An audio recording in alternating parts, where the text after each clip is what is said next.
Notre peur la plus profonde n'est pas que nous soyons pas à la hauteur. Notre peur la plus profonde est que nous sommes puissants au-delà de toute limite. En préface de son C'est notre guide contre la propre discrimination, lumière Nadia et non Zardi pas cite une Nelson Mandela, un personnage qui l'inspire. Ce guide est né après des discussions avec des proches. Ils ont été victimes de discrimination raciale, surtout après les attentats de Bruxelles. Ce qui m'a fait réagir, en fait, c'est surtout leur réaction, en fait, l'inaction.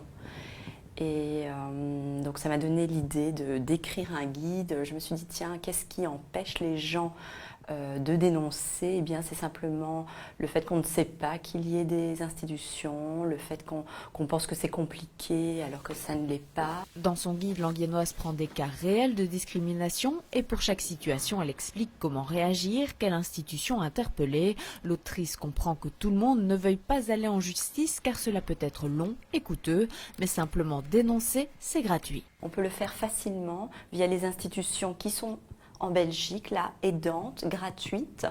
Et donc ça, pour moi, c'est ultra important.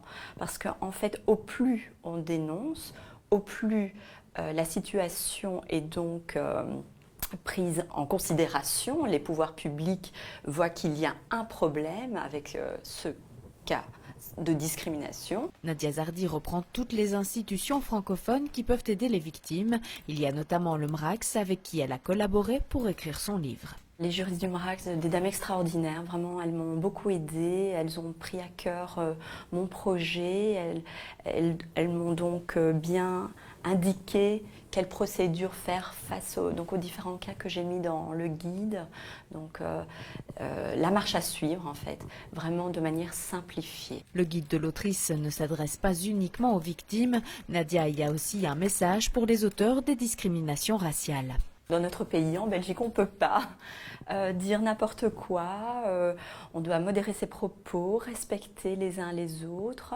On a tous des différences et justement, c'est ça notre richesse. Donc voilà, qu'on modère ses propos, qu'on fasse attention à ce qu'on dit, ce qu'on écrit, qu'on ne se sente pas en légitimité en se cachant derrière des identités sur les réseaux sociaux, que sais-je.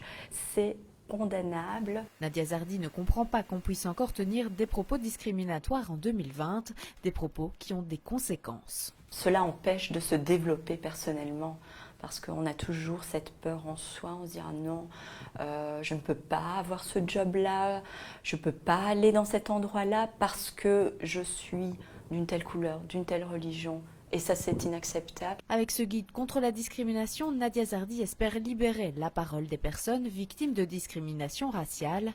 Vous pouvez le trouver chez Fox Éditions et sur un célèbre site de vente en ligne.